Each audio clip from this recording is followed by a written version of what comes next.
Now I'm back on. Good evening, everyone, and welcome to Free. That's 2 services in a row. You've got applause. That never happens. Well, that's because I make mistakes and then own People them. give you grace. Yeah. Welcome to Free. I'm Ryan. I'm the pastor and executive director here. This is Noel, the community director here. So good to be with you all tonight in person, and for those of you joining us online. We're glad you're part of this community. We're glad you join us on these nights, whatever state, sober living house, treatment center, living room, bathroom, wherever you're joining us from. We're grateful that you are part of us and we're part of you. Just to give you the reminder, this is a community for addicts, loved ones of addicts, and spiritual refugees. And what we do here is break the silence of addiction and create space for healing, recovery, and spiritual connection. And there is one thing we do not do here. Y'all can shout it out on the count of 3, all 4 words. 1, 2, 3. We don't do shame. We don't do shame, Noel. Do we do other things? We do. We do other like things. You should tell them about bags. it. Welcome bags. Welcome Yes. back. If tonight's your first night here, welcome. And just know we are so grateful to have you here with us tonight. Get with a home team member and they'll get you hooked up with a welcome bag. And inside it has a little bit about what we do here at Free Recovery Community, has a little bit about what Tammy and her team at Wagon Coffee do. Inside there's some fresh roasted Wagon Coffee and also some free swag in there. So get with a home team member, get connected, stay around and grab a welcome bag. Next up, we are kicking off this coming Tuesday, so it'll be reoccurring every Tuesday and Thursday from 11 to 11:45 in this room. You don't need to sign up. You don't need to bring anything. It costs nothing. Just bring yourself, and it's Thrive at Free. So it's our first kind of fitness program that we are bringing to Free.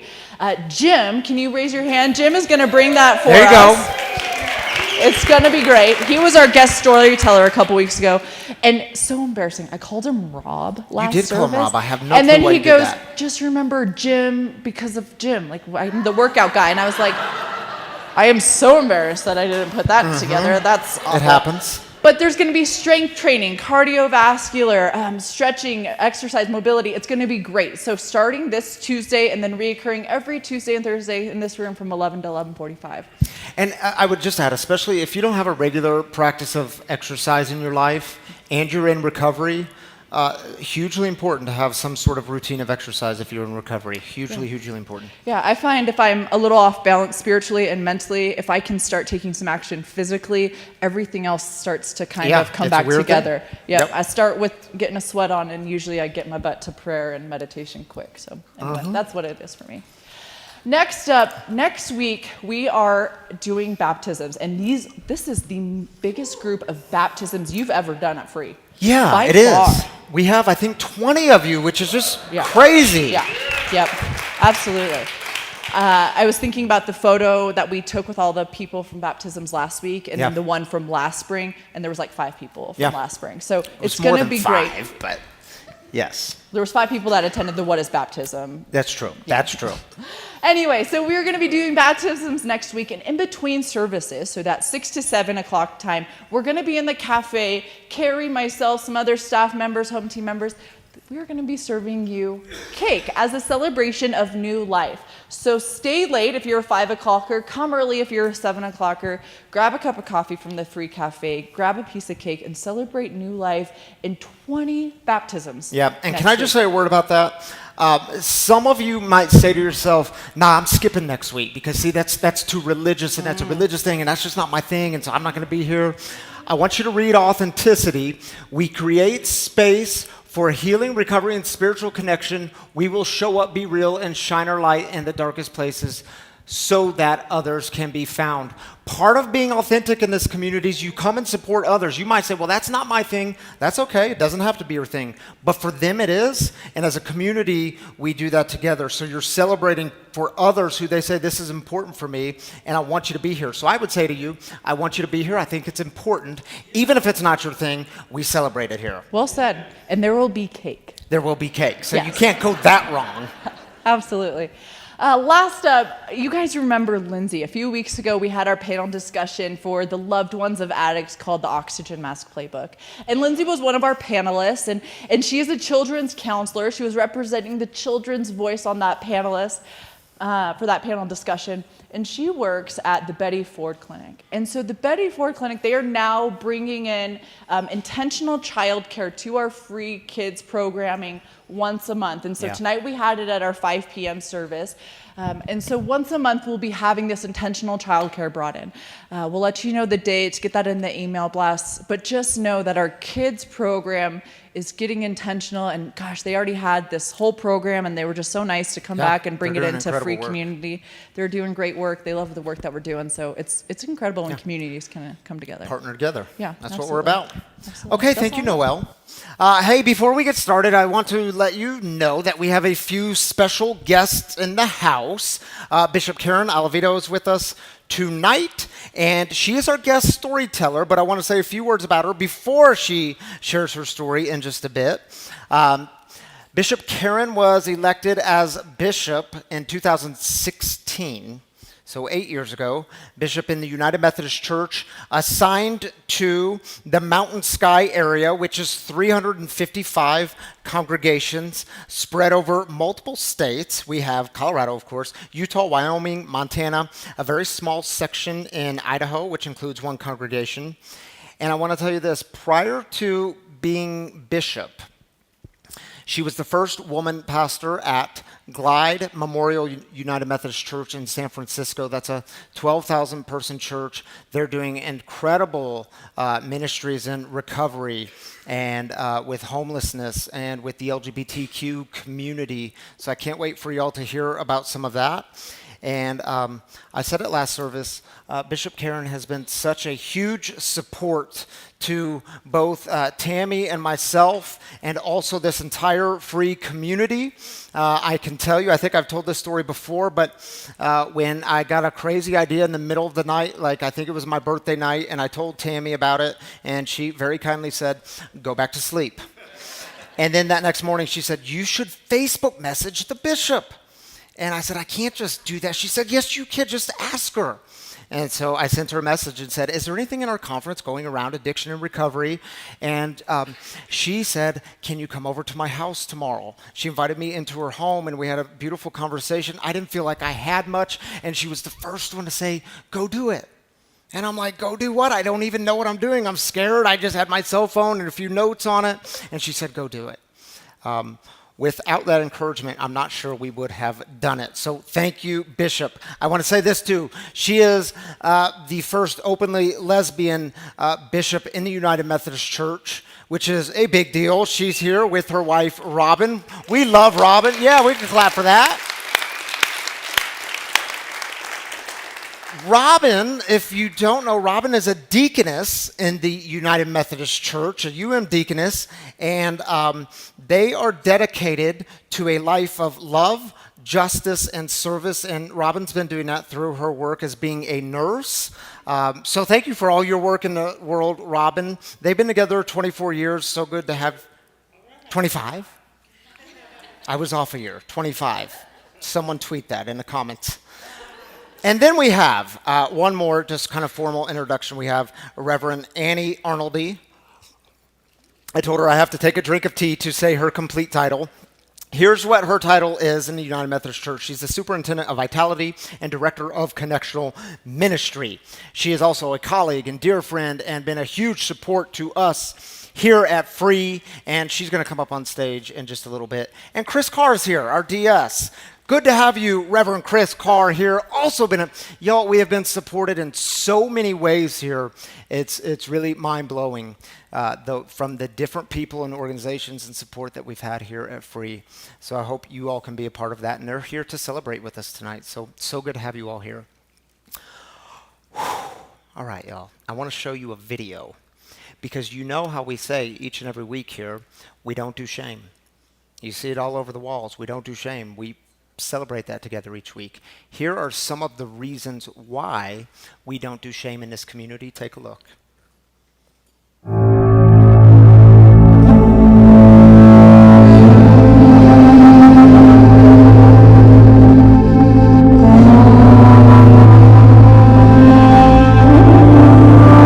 So I remember my addiction I had gotten arrested and spent 6 months in prison and my sister had a friend who went to a church. I remember when I was in prison, the pastor at this church I hadn't met yet, but he'd send me emails daily while I was in prison for addiction and methamphetamine possession, and very, very supportive. And then when I got out of prison, I remember going physically to the church, and I remember talking with him about being a gay man and my sexuality, assuming really that he was going to respond, okay, welcome. And his response was, I'm going to get you in touch with another pastor that I know at a different church here in the community. And so I didn't know this lady from Eve. And so I walked into a Perkins, I remember very specifically this day, and she was asking about my background. I told her that my mom had passed away the same year that I came out as a gay man, and I'm not really sure how, but somehow we got to her suggesting that I was gay because my mom died. I remember saying to her, we're done eating, here's some money for the check, and I walked out of that conversation.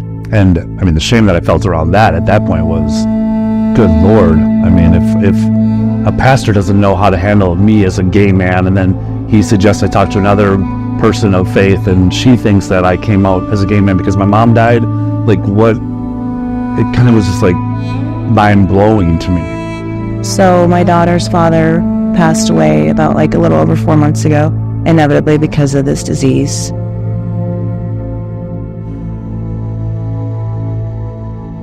And it wasn't like I was shameful of the fact that he had died from this disease, but it was just heavy, and I felt like nobody wanted to hear it, or I didn't want to lay my burdens on somebody else, you know? And then all the other strongholds started popping up, like I'm not good enough, you know, just shrink and don't say anything. And so it took a few weeks for me to finally like speak up, and I think it just got like I could feel it, like it was like building. Like there was a few Saturdays where I came and wanted to share it on the heartaches and then didn't, and then I could feel it in my gut, like it was not, I can't like sit with this anymore. It's a dangerous road to go back on. Like I was kind of going back into that shame after all this happened, and I think it's so huge to make it known that we don't do shame here, because it's like it has absolutely saved my life. Like being able to come here and be loved and be held.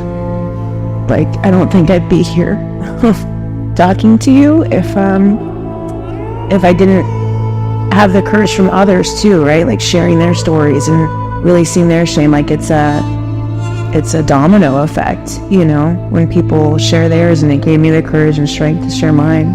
Free recovery community and this space, working with my sponsor, really helped me to identify that shame isn't going to do anything for us here. All shame is doing is continuing a process of like beating me up and saying I'm not worth it, I'm not good enough, I'm not worthy of friendship, I'm not worthy of love. But what I found on Saturday night was I had, again, unconditional love from people that I have met recently, but that at our core share addiction.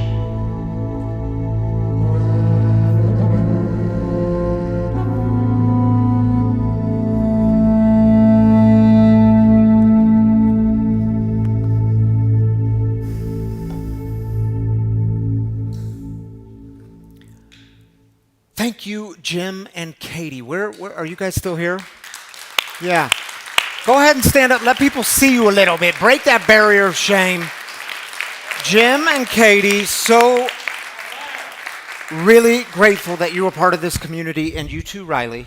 I love having you here at Free. So glad y'all are here and part of this community and the work you do to break down barriers of shame. All right, y'all, the way we get started here on a Saturday night is with celebrations. We lift up the good. We start with the good. That means maybe you have a sobriety anniversary or a birthday or whatever the new thing is you're experiencing in recovery. We celebrate that together here. We take 3 minutes for this section. It's a really important, a profound part of what we do here is celebrate together. If you're joining us online, simply put your celebration in the YouTube comments or the Facebook comments, and we're going to celebrate with you there. But who's doing mics? There we go. Austin and Jess are going to pass around mics. So if you have a celebration, just put your hand up in the air like you just don't care, and let's take 3 minutes.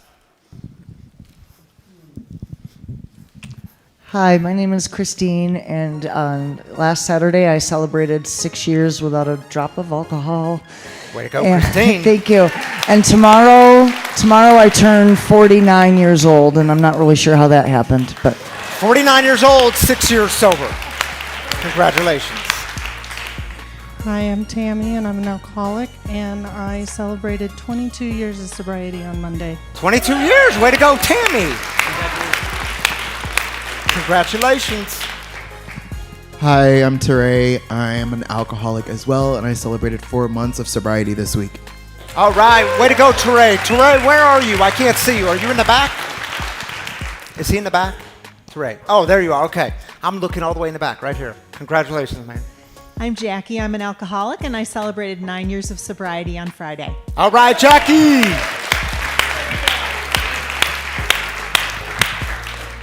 Hello, I'm Charlie. I'm also celebrating 4 months. 4 months, Charlie. And Charlie's getting baptized next week. Good evening, everyone. I'm Lisa, and I just wanted to share I've had long-term sobriety before, and I've been trying to get sober for 3 years, and tomorrow I'll have 90 days. Way to go, 90 days, Lisa. Glad you're here celebrating. My name's Katie, and I have 10 months this week. 10 months, Katie. Way to go. Congratulations. I'm Bobby with the tech team. I want to celebrate that our dear friend Hallie, who's an amazing musician who's been traveling the globe, showed up tonight, and she came out of retirement. She's doing some help in the back with us. Welcome, Hallie. We're glad you're here. Good to see you tonight.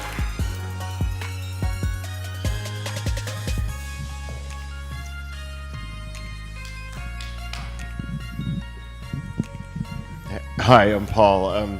Last Saturday, I slipped down a concrete staircase, broke my 10th and 11th vertebrae on my left side, and cracked my my L1 vertebrae, and I have absolutely no. All right, man. We'll celebrate that with you. Don't do it again, though. Hi, I'm Kathy, and like Teray and Charlie, I am celebrating 4 months this week on sobriety number 2. All right. 4 months is a big deal. Congratulations. Hi, my name's Anton, and I just want to celebrate that I had a wonderful afternoon with my 3-year-olds in the sunshine, and this is a great nightcap to an awesome day. Thank you. All right, man. We'll celebrate that with you, Anton. Glad you're here. Tammy Canaday is going to join me up here. Welcome, Tammy Canaday. Hi, thank you. Shall we celebrate online? We should. We should. We have one more birthday to get through this week. One more. Not to get through, that we get to go through. Yes, lots of celebrating, lots of cake. 3 of our 4 kids have birthdays this week. So lots of celebration in the Canaday household. We are carrying cake. We are. Oh, goodness. We're falling apart up here. Okay. James says, 10-month clean, love-free, and our community never stop fighting. Yeah, there you go, James. Congratulations. Doug Petty says 6 days clean. Doug, that's a big deal, man. 6 days. Way to go. Keep on connecting. And Katie, I celebrated 800 days clean from meth and fentanyl on Thursday, and 4 weeks nicotine-free today. Just knocking them all out. Way to go, Kaylin. Julie says, celebrated my 60th birthday this past Tuesday. Not sure how 60 got here so fast, but let's go. Let's go. Love all you, right, Julie, let's go. 60. Happy birthday. Bridget, after 6 months sober, I'm celebrating with my family tonight. Family is a huge gift of recovery. Yes, it is. We know that. Way to go, Bridget. 6 months. Megan says, I did a panel at RRCC for adult learners and discovered that several of the participants were in recovery. Cool. I connected with the adult learner program leader and suggested recovery resources and volunteered to help build a program. Let's go. Way to go, Megan. Congratulations. Awesome. We got Kai You get online celebrating 344 days clean of fentanyl. Almost a year, Kai. Proud of you, Kai. So proud of you. That's it. All right. Thank you, Tammy. Where are we? We're done celebrating. If you didn't get to share with someone your celebration, but you have one, don't leave tonight without sharing with someone. Really important. You all do know we're in this series called Reset. And so a few weeks ago we talked about, well, we started with reset your speed, then reset your faith. Last week, reset your priorities. And tonight I want to explore with you what it's like to reset your recovery.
You know, one of the highlights of my life was in May of 2017. It was our second trip to Kenya, Africa. And it was this particular moment of being on beautiful Lake Victoria, where I had the absolute privilege of baptizing more than a dozen Kenyans who were, by this time, my friends. We were going to Kenya each year, and we were working with an organization doing women's empowerment projects. And each year we were there, we partnered with the local church there.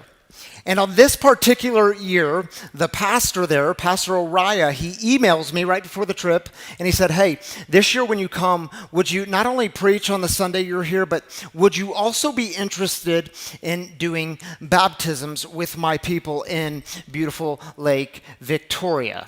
And I'm like, yes, please. How beautiful would that be?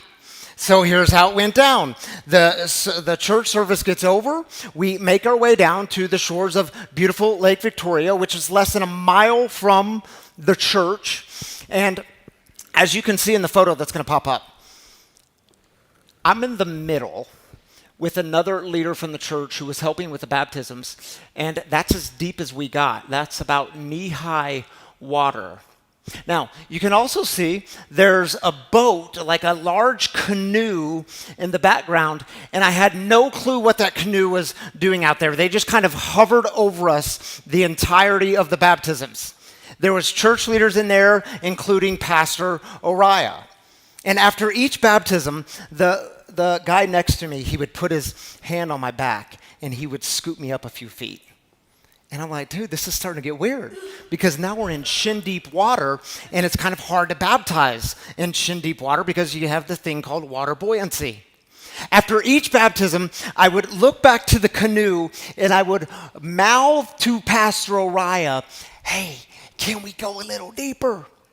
And every time I did that, he gave me the same signal.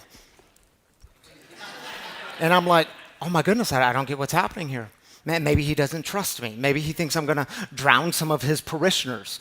Maybe he's had a bad experience. So we get done with all the baptisms. I make my way back to shore, and I'm drying off. And Pastor Oriah approaches me.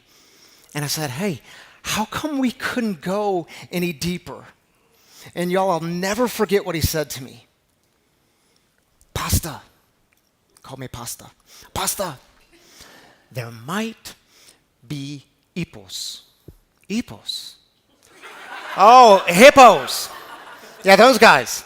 In that water, Lake Victoria. The same animals that National Geographic called the most aggressive animal on the planet. The same animal that claims the lives of 500 Kenyans each year in Lake Victoria. The same animals that have a bite force of 1,800 pounds per square inch, which is stronger than gorillas, polar bears, and bull sharks in there. And y'all, I did not understand it.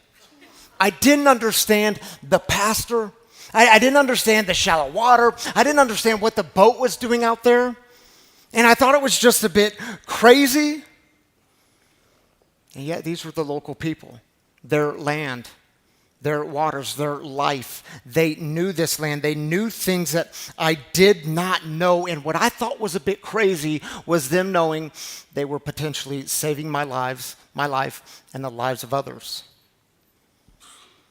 My brothers and sisters, when it comes to your recovery, you need to know there might be hippos. You know, the first time I tried to get sober, man, I thought I was done. I really did. I thought I was done. Alcoholism was taking everything that I valued most. It was taking it from me. I thought I was done. I didn't know about the mind stuff. I didn't know that we had to be transformed by the renewal of our minds. I didn't know that addiction was cunning, baffling, and powerful. I went to a couple of meetings, but only a couple of meetings, 12-step meetings. And I actually did what was suggested to me at one of those 2 meetings, and I got a sponsor. And I met with that sponsor a grand total of 3 times. And on the 3rd time, I met with Tony up at the Panera Bread in Aspen Grove. And we were set to meet to read together, talk about drinking and not drinking. And man, I was feeling so good because y'all know how it is. If you're an alcoholic like me and you stop putting massive amounts of booze into your body, all of a sudden you might feel physically better. Doesn't fix the mind, doesn't fix the inner life, but you might feel a little bit better. All of a sudden I can do things I couldn't do in the past. All of a sudden I could show up in slightly different ways. And so I showed up 60 days without a drink to meet with Tony. And I said, Tony, man, the good news is I don't think we need to meet anymore. I said, you know, I don't know what's going on with you, Tony. Maybe you've got it worse than me. You've been doing this thing for like 5 years and you're not cured yet. But me, Tony, I'm feeling good. And I said the most dreadful words. I got this. I got this. And he just looks at me.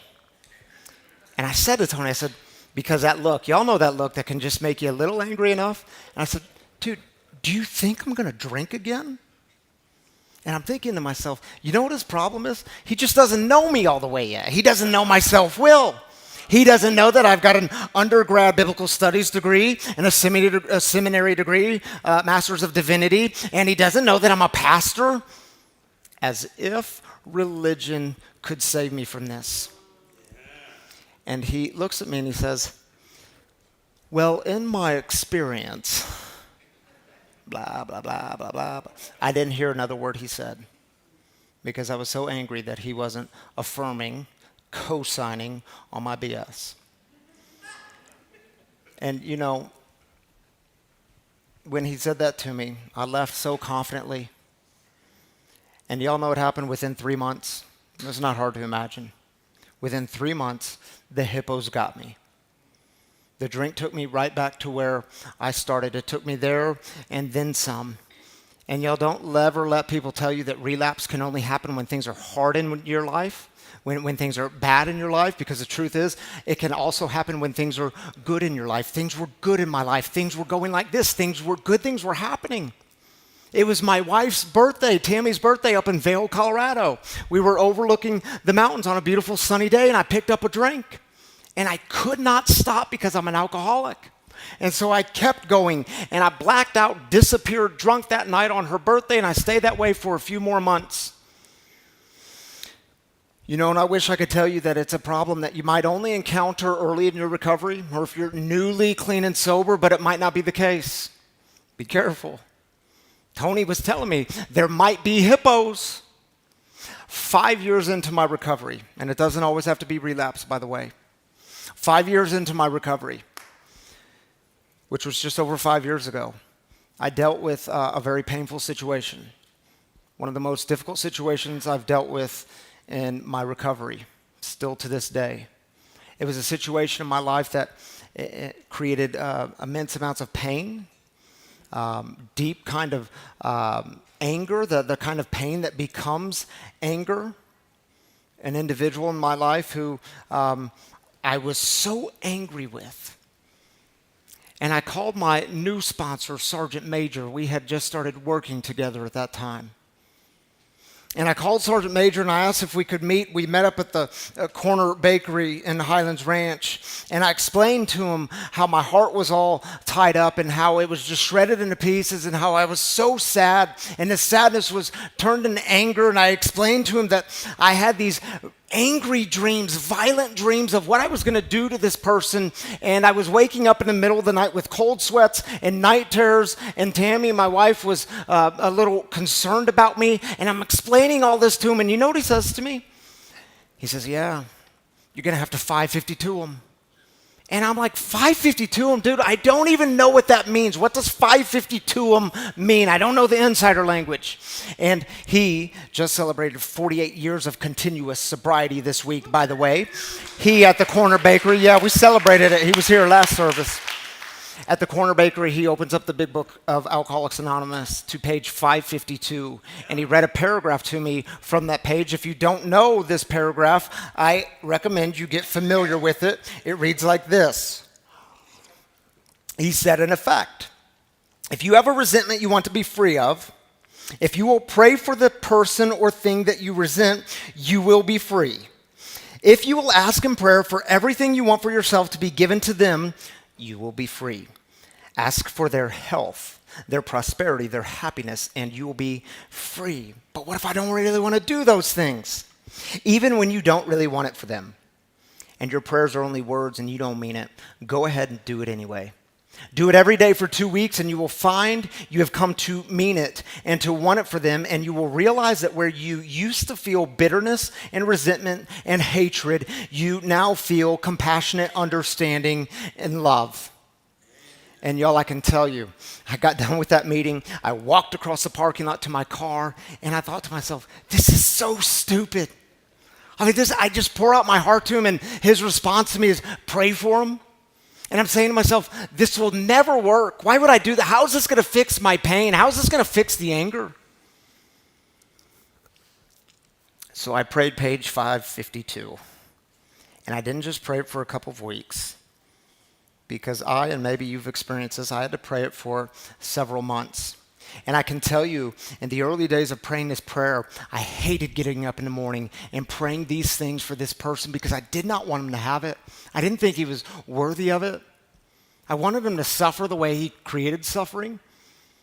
And I prayed this prayer, and I didn't mean it. And somewhere along the way, this miracle happens. Somewhere along the way, God started to change my heart and change my mind. And I can tell you today, this miracle happened and I'm free. Does it mean the wound is just all of a sudden gone? No. The wound might be there forever. The limp might last forever. But I'm not so tied up of holding on to that overwhelming pain. I'm not so tied up of holding on to the anger. I am free from the hate. And what he was saying to me, my sponsor, Sergeant Major, and I didn't know it, he was saying, Ryan, there might be hippos. Dude, the anger, the pain, the resentment can kill you spiritually and physically. There might be hippos. And when it comes to your recovery, you need to know, well, there might be hippos. You know, there's a saying in recovery. Many of you know it. It's a saying that says, take the cotton out of your ears and place it in your mouth. You know that one? If you're a bit fuzzy on what that means, it simply means shut up and listen. You might not know it all. There are some things that you cannot see. You haven't been there. You don't have the experience. So you might have to listen to people who do have the experience and begin to trust them, and you're going to need some humility along the way.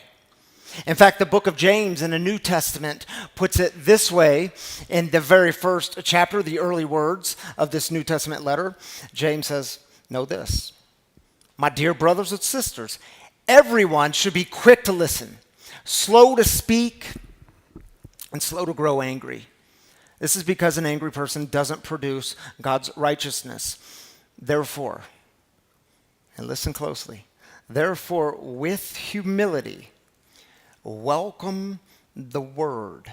Now, when you see that word, the word there, think of a statement that hovers over you. It's a statement that defines you. Therefore, with humility, welcome the word planted deep inside you, the very word that is able to save you. What is the word planted deep inside you? And are you getting quiet enough to listen? Are you getting humble enough to welcome that word? And listen, y'all, I don't want to make too many assumptions here, but I would ask you, what is the word that was planted deep inside you? Was it the word that said to you, you can't do it alone anymore? Man, you can't outthink this one. You can't think your way out of it. You've already tried that. It doesn't work. Was it the word that said to you, you need a God in your life who could do for you what you couldn't do for yourself, even if you don't totally understand that God? Was it the word that said to you, you need community? You actually need other people in your life because alone we just get stuck in here, a very dangerous place. I mean, was it the word that said to you, you are worthy of love and belonging, even when you could give me 1,000 reasons of why you're not actually worthy? And I want to remind you, there's a word spoken over you from the very beginning, and it comes from the very first book of the Hebrew Bible or the Old Testament. It's the book called Genesis. And in Genesis, it begins with this creation poem. And we've talked about this poem here a few times. This creation poem, in the poem, God is creating. And after each day that God creates, he stands back and says, man, this is good. This is good. Looks over creation. And God keeps creating. And then on the sixth day, after everything's created, humans, everything, God stands back and says, oh man, this isn't just good. You, them, us, we, you are supremely good. That's where the story starts. What is the word planted deep inside you, the very word that is able to save you? Get humble enough to welcome that word. Because y'all, there might be hippos. And I want to close with making 3 simple but not always easy suggestions for you resetting your covering, keeping the hippos at bay. And the first one is this: be quick to listen to others, but choose these people wisely. And that means you are going to have to admit that you don't know it all. You don't have all the answers. You actually need help along the way. You need other people. And yes, listening requires humility. But here's the thing. Not everyone is worthy of having a voice in your life.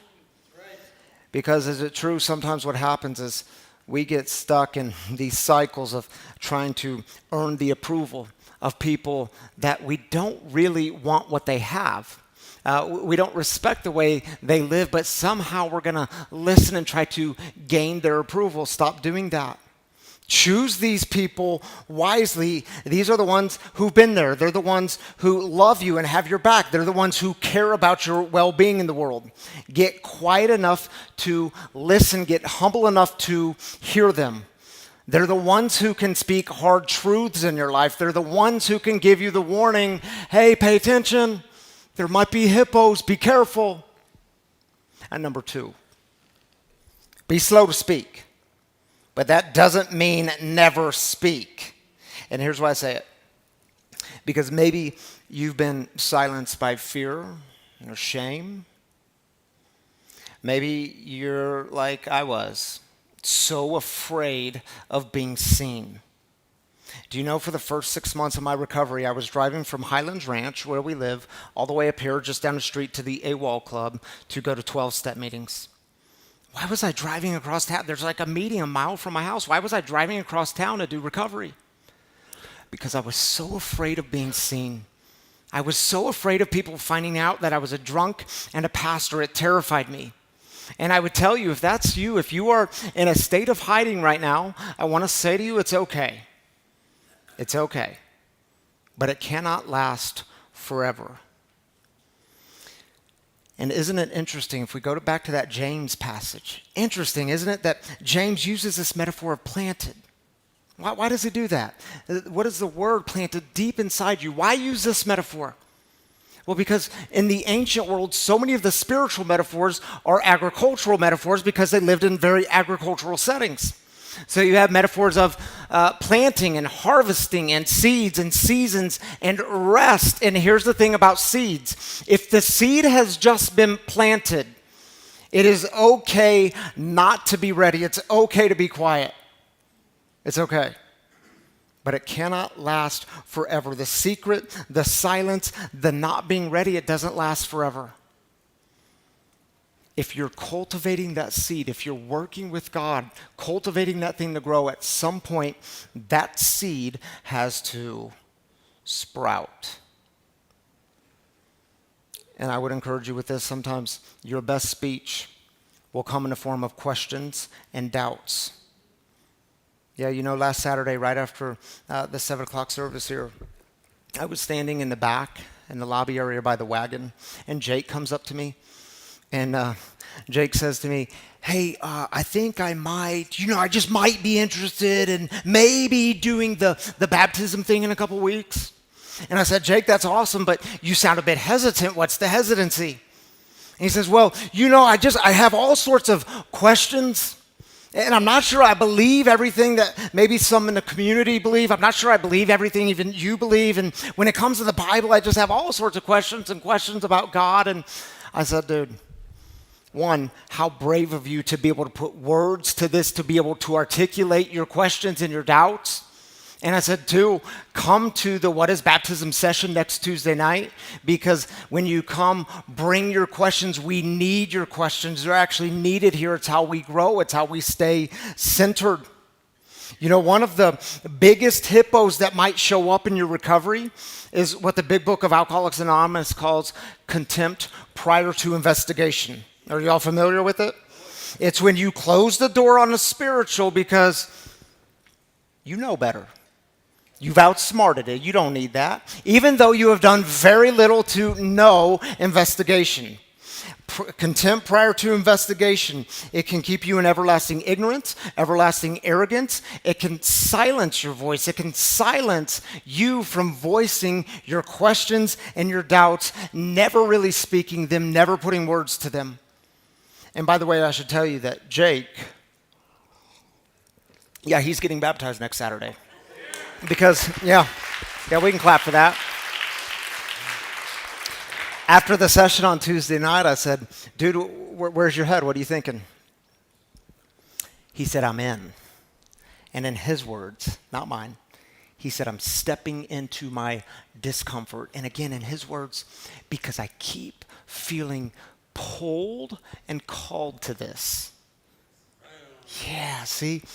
One thing I know, to paraphrase John Wesley, the founder of Methodism, we do not all have to think alike. We do not all even have to believe alike. But if your heart is right, then give me your hand and let's walk together. And number 3, get back up. Get back up, get back to basics, and start at the beginning. If you're here tonight, you're struggling, or you're watching tonight online and you're struggling in your recovery, whether that's your recovery from addiction or recovery from being addicted to the addict in your life, if you have fallen, you must get back up. If you have fallen off the wagon, you need to know you are always worthy of getting back on. Your life is worth it. If the hippos in your life, in your recovery, keep showing up, well, it might be time to go back to basics, to remember where the story starts. Get rigorously honest with the hippos, with the people in your life that you have wisely chosen to trust, and then actually listen to them. Take their suggestions, even when it makes no sense at all to you. And if you are struggling, you're here tonight, you're struggling to get clean and sober. Or maybe you just keep falling off, so you're struggling to stay clean and sober. I would encourage you to remember where the story starts. That when God sees you, God has all sorts of joy and says, you are supremely good. That's where it starts. Do you trust that story? Do you trust that God? Do you trust that God's got you? And I love how the Apostle Paul says it in just one line to the first century church in the city called Philippi, in a letter called Philippians. In one line he says, I'm sure about this. The one who started a good work in you will stay with you to complete the job. God never leaves you. God's love never, ever gives up on you. What was the word planted deep inside you? The very word that is able to save you. Welcome that word. Get humble enough to hear that word and then hold on to that word, because y'all, there might be hippos. Shannon is going to sing a song. Thank you, Shannon, for being here. And during the song, we've got candles up here and lighters. So we've got fire. If you want to offer up a prayer, light a candle. If you want to reset your recovery, light a candle. Sometimes the most powerful prayer you can utter is very, very simple. God help me. God help me. So if that's you and you want to light a candle and offer a prayer while Shannon is singing, I encourage you, invite you to do so.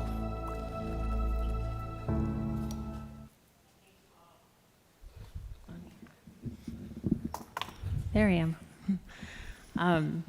This series has meant so much to me, and what an honor to be a part of this Reset Your Recovery, because Lord knows I had to reset my recovery over and over and over again. Mine was not a one and done situation. I feel like I was eaten by the hippos, chewed up and spit out many times. But for me, Ryan asks for a word. And for me, that's resurrendering and resurrendering and resurrendering. I swore I had surrendered everything, and I was always told, keep going. And from that, I learned that for every fall, for every pivot, there was a purpose. And without those, I wouldn't be able to be in recovery where I am today. And without free and letting go of shame, my reset and of recovery would have been laid in fear and non-recovery. So keep going. You're going to be okay.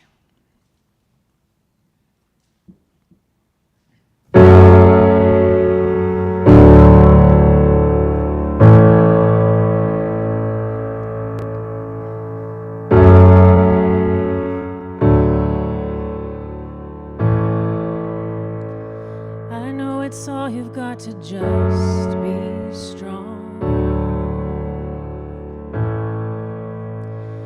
And it's a fight just to keep it together, together.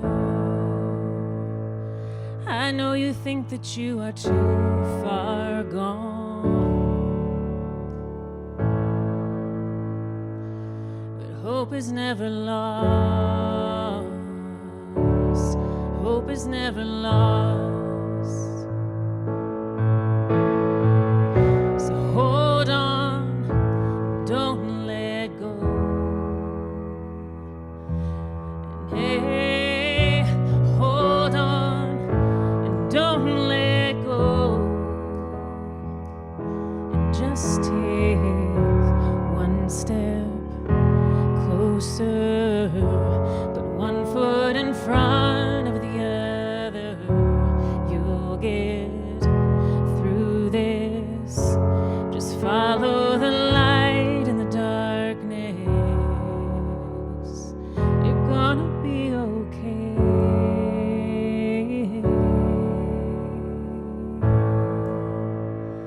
I know your heart is heavy from those nights. It's a fight just to keep it together,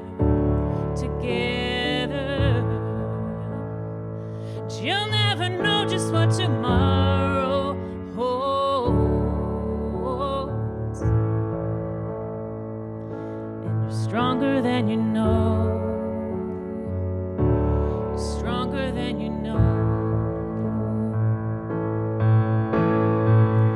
So hold on, don't let go. And hey, hold on, and don't let go. And just take one step closer, put one foot in front of the other. You'll get through this. Just follow the light. One step closer, put one foot in front of the other. You'll get through this. Just follow the light in the darkness. You're gonna be okay.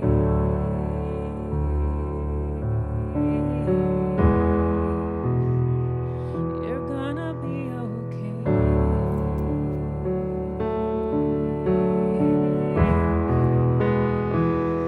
It's when the night is closing in. Don't look up and don't give in. This won't last. It's not the end. It's not the end. You're gonna be okay.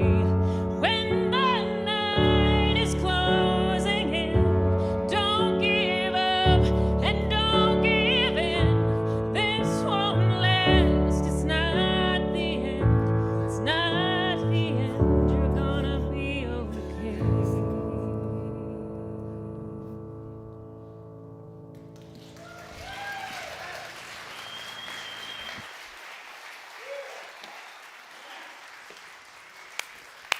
Thank you, Shannon.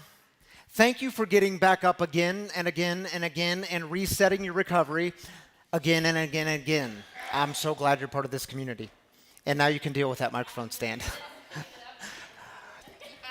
All right, y'all, if it's your first time here tonight, if you're new with us, you should know that every single Saturday night, which is kind of mind-blowing, actually, that for 5 years, every Saturday night, we've had a guest storyteller in the house to share some of their experience, strength, and hope around the topic at hand. And I already said a few words about Bishop Karen, so I'm going to let her do the talking now. Would you help me welcome Bishop Karen Alavido into the living room?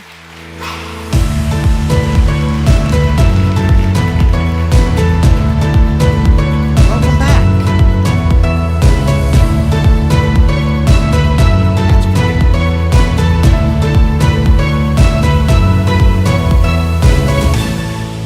So when I took that picture, there was actually a ledge under your arm. Yeah. So she wasn't actually trying to hit anybody. It just the white background took it out. Oh, I didn't see. Oh, yeah, you did take it out. No, I just kind of carry my arm this way. She walks like that all the time. Yeah, I do. See me in this, be careful. So, when I met with Bishop Karen, we met at the Panera just this week to talk The to tonight. Panera? The Panera. Holy ground for you. Yeah, holy ground for me. It's where I've made some big mistakes. Redemption happens. But we had a great conversation, and I did not take many notes because I told Bishop Karen, and I was hoping she would just kind of see where Spirit leads. I mean, we have some ideas, but see where Spirit leads and not manage the things. So it's all yours, Bishop Karen. So thankful and grateful to have you here tonight with the community. It is not her first time here. Some of you, she's been here a couple of times, but it is her first time being the guest storyteller. And I want to start with this, the shame piece. Because shame came up for you last night when you and Robin were talking about free or this morning. And why do you think it's important, or what role did shame have in your life? Yeah, one of the things I love about free is you don't do shame. Yeah. I think it's so important because we are made to be ashamed of who we are. I know why this came up, I was really struck by the role shame has had in my life and how it prevented me from really living. And at an early age, my parents split when I was 7 years old. I was the oldest of 3 daughters. My dad left. My mom had an 8th grade education. She didn't get up off the couch for a year. That was a time when you didn't come from a single-parent household. You came from a broken home. And I can remember doing all sorts of mental gymnastics with friends about why my dad wasn't with us. And throughout my life, then as I started to deal with my sexual orientation, this was way before Don't Ask, Don't Tell even. It was shortly after, actually, homosexuality came off of the DSM-3 that, made it a mental illness. And there was shame, and I couldn't be who I was, who God created me to be, because of the role of shame. Yeah. So very grateful that this is a cornerstone of Free. Yeah, we don't do shame here.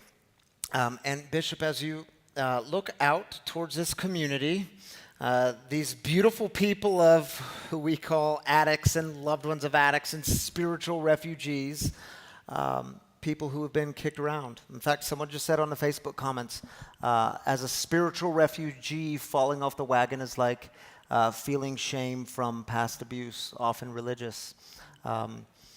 People who have experienced that, what's maybe a word you would say to us? The word I would say to you is love. You are loved unconditionally. You are accepted unconditionally by the God who made you. And, the world tries to take that love from us, makes us want to doubt that love. But you were created to be, and God said, you are supremely good. I love that scripture. You're going to do some baptisms, and I love baptisms. In the United Methodist Church, we do infant baptisms, which is unlike some other traditions where, you have to be an adult and you have to, almost pass a test. That's not true in the United Methodist Church. And I love that we baptize babies and infants because, we pastors take the baby in our arms and we put the water and we baptize them, and then we hold them up to the community and say, here's your sibling. And what does the community do? Aww. That baby elicited love in you. And that baby didn't do a thing except be a baby. You don't have to do a thing to be worthy of God's love. That's what I want to say. That's powerful, and we can remember that and live by that. You don't have to be a thing to be. And it doesn't matter what you've done, what you haven't done, where you've been, where you are now. Just being you. I shared earlier one of the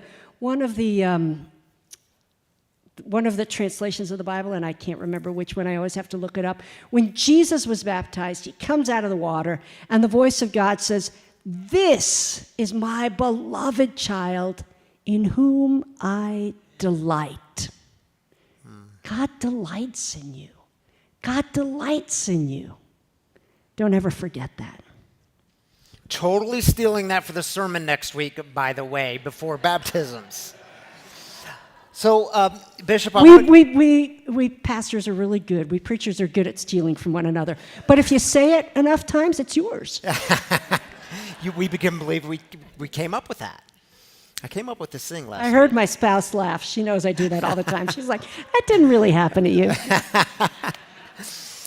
So if we could go back in your life just a bit.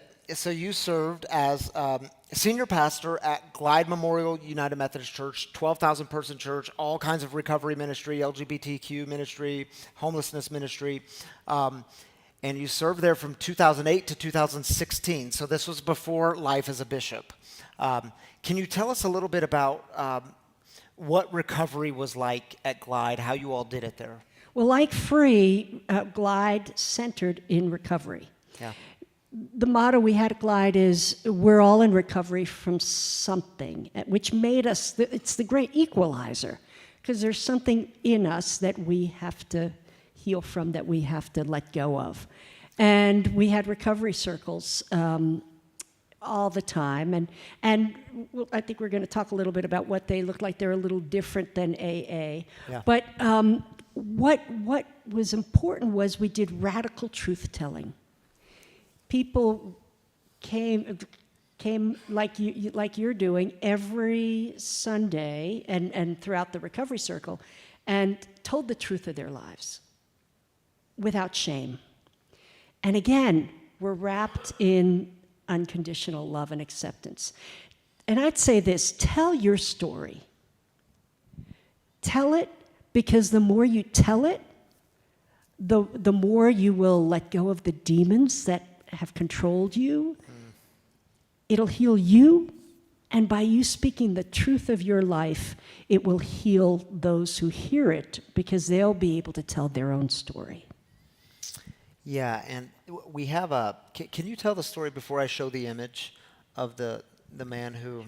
Sure. So Glide had 87 social service / ministry programs. Everything from, we had a free health clinic. We served 1 million free meals a year, 3 times a day, 364 days a year. We had a needle exchange program. We had HIV programs. Men unlearning violence. Women leaving domestic violence, but the recovery circles were central. But we were always pushing what's the next thing? What do people need? And it was always listening, especially to the voices on the margins. And one day we realized, oh my gosh, where Glide is the highest percentage of the formerly incarcerated in the state of California. And we don't have any specific programs for the formerly incarcerated. And so we leafleted the community, the hood, and invited people in. We were going to have a open mic, and followed by a meal, so that people could tell us the truth of their lives and what they need, and so then we could work together to respond to the need. Well, everybody showed up. It was so powerful that we kept doing it. We called it Speak Out. And one day, a guy came up and kind of weaved his way to the front. He was clearly high. You could see his eyes. You could see his teeth. The effects of drugs were just all over his face. And he just stood there swaying, looking at the group. And then he said, "Can I trust you with my dignity?" And then he walked away. That question I carry with me ever since. Can the people I work with, can the people I'm in ministry with, can the people whom I encounter every day, can I be trusted with their dignity? Can we throw the image up of the 11? And you all recited these each week. You said, well, every terms of faith and resistance. Right, terms of faith and resistance. So Glide's recovery model was a little different. We were primarily an African American community, and for African Americans whose lives are silenced, whose voices are silenced, their experience pushed to the margins, recovery circles were a place not to be anonymous, and it was to hold each other in accountability in really powerful ways. I had my butt kicked a number of times when I went to recovery circles, but this was the foundation of our recovery circles, and we said them at the end of every recovery circle. We also said them at the end of many church meetings. But you'll see, feel my real feelings, feel my pain. Again, we use substances to not feel our pain and to feel our feelings. Yeah. And so this was a way to say, no, feel it. It's okay. We're going to be with you in all of this. And I love number 9, practice rebirth. Yeah. So it's not just a one-time thing. It's like practice the rebirth of new life. I love that. Right. Love that. All right, Bishop, in closing, now many of you know Bishop Karen is retiring very soon. Sad for some 26 people. weeks, actually. 26 weeks, but who's But counting? who's counting? Not looking forward to this at all. Great big plans for you and Robin. Looking forward to it. But before you leave, I asked you this last service, and I thought it's prophetic not just for us, but for recovery communities too.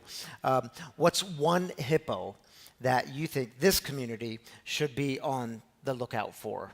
I hope you say the same thing you said last service. I tried to remember what I said. I was so in the spirit.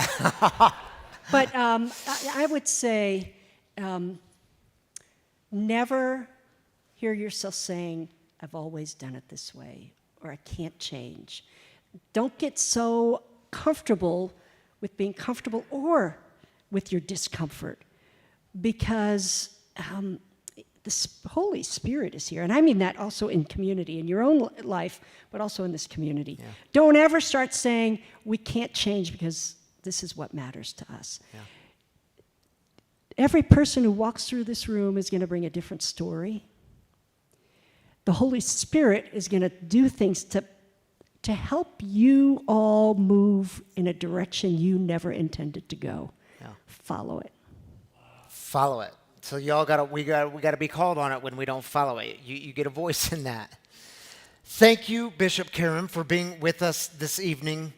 And before you leave, and we can clap for Bishop Karen first, because I know y'all are going to do that in a minute, but let's do it now. Annie, come on up. And I want to welcome, yes, Annie Arnoldy. Come on Chris. up, Reverend Annie and Reverend Chris. And the mic is yours. You get to say some things. Oh, this is exciting. Yeah, come on over, you guys. We have to get in this little box. All right, here we are. We try hard to follow rules. With these two, it's hard, especially that one. I'm Annie I've been Arnoldy. breaking rules proudly for a long time. I know, I love it. It's so fun to work with you. It's been such a joy to work with Bishop Karen for 5.5 years, like both of us, pretty much. I think we're same time and place in ministry. I get to serve as the superintendent of Vitality, which means we do new churches, new places for new people. And the thing that is so incredible about Free is that you all listened. Ryan listened, and this is God speaking for a really long time to say, we need churches to look different. So go out and hear what people need and then do something about it. So we are here to present Free with a wall hanging that we scribbled all over the bottom of. And it says, you are making this world better. Congratulations for your campaign of Home at Last, where you made this your permanent home. Yeah. So congratulations, you guys. This is awesome. Yes.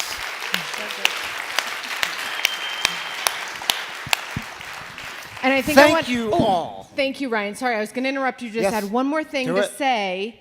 And actually, last time I said I'd been talking to you and Danny, but mostly I've been talking to Danny behind the scenes. Just to say, how is God continuing to move? And he painted this vision, and it's irresistible. And so I've basically said, how far do you want this to go? And he kind of said, bring it on. I know, he told me that. So we're looking at free circles, and you all become the mentors. And this could be a community everywhere. Everywhere we have a church, why couldn't we have a free circle? So we're going to keep going. Yeah, we're with you. We're with you. Thank you for your support in all this. To all of you, thank you. Yeah. It means a lot. So grateful.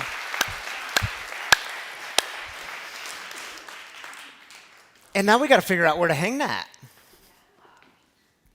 Tammy will probably have a word in that. That's my guess. All right, y'all. The way we close things down here on a Saturday night is very similar to how we begin. We begin with celebrations, lifting up the good.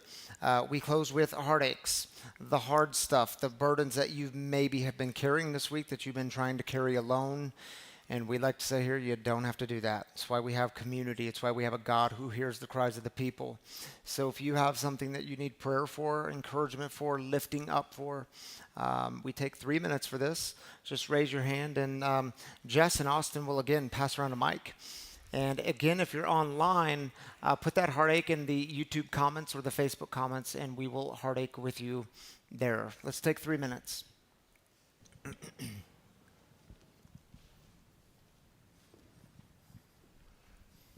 Hey, prayers for my daughter Delaney, who's in treatment again for her binge eating disorder and is dealing with a lot of trauma and anxiety. All right. Prayers for her, Jackie. Glad you're here.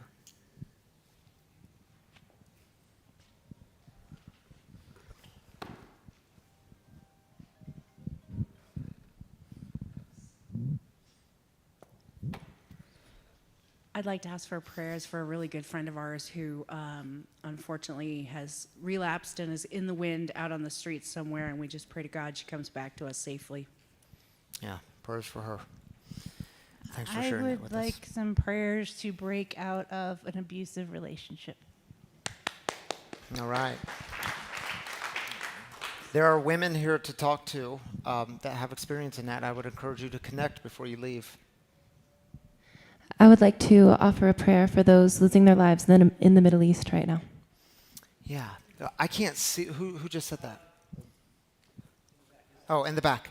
Yes, thank you for that, Hallie. Lifting up all the people in Israel, Palestine, and the lives that have been shattered there. Prayers for peace.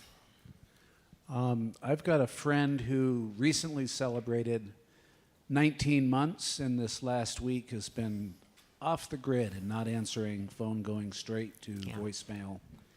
I've got that sinking feeling, so prayers for my friend Stephen. Yeah, kind of scary. Prayers for Stephen. I have a good friend that just started his recovery 2 days ago, and his brother's in a bad car accident tonight. He's unresponsive in the hospital. I want to pray for protection for his brother and guidance for my friend. Yeah. Lifting him up, man. Prayers for him. Prayers for his family. Anyone else?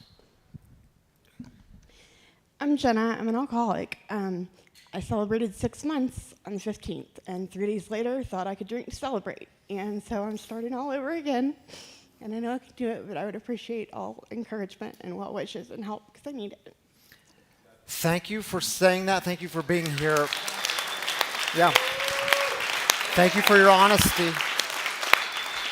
Prayers for you, Jenna. Hi, I'm Tara, and I just would ask for prayers for my family who's in turmoil, anger, and anxiety. Yeah. Prayers for them and prayers for you. Yeah, I'm Austin. I just asked for some prayers for my brother. He's dealing with some heavy medical shit. So. Yeah.